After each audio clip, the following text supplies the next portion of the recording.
Good morning, guys. It is day 17, which puts us at April 15th. It's Wednesday. Today we are moving on to volume. So here's what I'm going to tell you about volume before we start.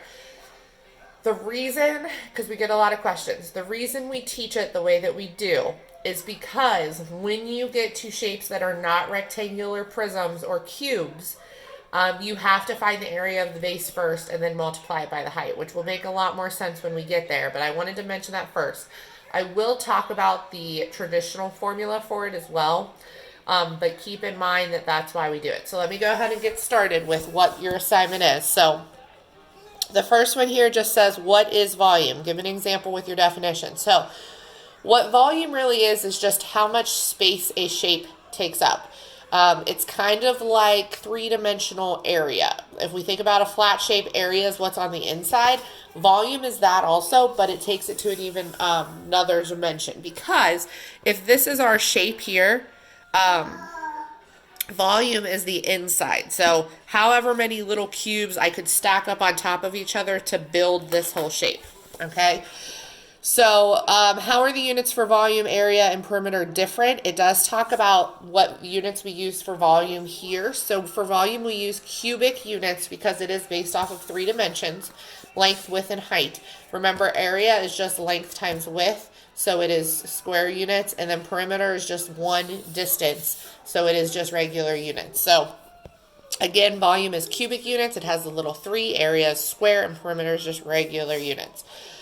So this page right here just introduces this formula. So the formula we're going to use is volume equals the area of the base times the height. Okay, and this is what I was talking about. When you get to 7th grade, you're going to be finding the volume of things like triangular prisms and pyramids and things like that. So it kind of leads you into that a little bit easier. You also can think of volume as length times width times height, which is probably what your parents know the formula for volume as, length times width times height. You are doing that, you're just separating it out a little bit. So why we are doing the area of the base times the height is because if we find the area of the base, that's this bottom figure right here, you're going to find the area of it, and then you multiply it by the height, which is essentially taking that and just stacking it up on top of each other, however tall it is, to make your entire shape, which is also what is going to work for a triangular prism. So in 7th grade, when you get to Mr. Adkins or Miss Beck, that is why we're using that way. So volume, length times width times height does work. So I would do length times width times height, but you're also doing length times width to find the area of the base and then times the height, which is exactly what this is asking you to do. So this slide right here is just an example, and it walks you through what you have to do. So they want you to trace the base, which is right here. So you're going to do the length times the width of that base. So 15 times 8 to get the area of that width. So the bottom, a rectangle. The formula we're going to use for the area is base times height or length times width. So 15 times 8.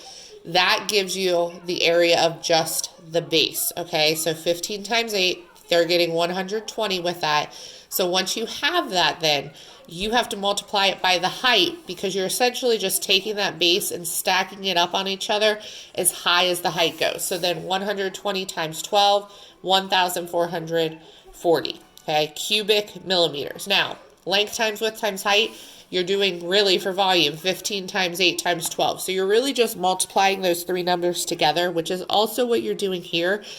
They're just breaking it out. So you're doing 15 times 8 first and then multiplying it by 12 instead of just writing the 3 numbers, okay? So this one here is your first example. You can, when it says what is the base shape, just trace it with your finger. If you want to use one of the ink tools on Google Slides, that is fine. The formula for the area of the base, if we go back, they're telling you area equals base times height or length times width. So you're going to do, this is a cube, you're going to do 7 times 7 to get the area of the base. Okay, so once you have that, 7 times 7, then you just have to fill that in for this number and then multiply it by the height. This is a cube, so what you're going to have is that 7 times 7 as the area of the base, and then multiply that times 7 to get the cube. All right, so then this one down here, again, we're looking at the base, which is right here on the bottom. The formula is going to be base times height or length times width for the base of the shape. So the area of the base, 4 times 2. Okay, you're going to plug that number in here and then multiply it by the height, which is 6. Okay, 4 times 2 times 6. If this was flipped over on its side and you did 2 times 6 first, it's not going to change your answer. So keep that in mind. That really you're just doing the 3 numbers multiplied together, but really it's 4 times 2 to find the area of the base times the height because you're stacking it on top of each other. So that is all there is for today for volume. We're going to continue with volume tomorrow as well. So I will see you back here tomorrow. Have a good day.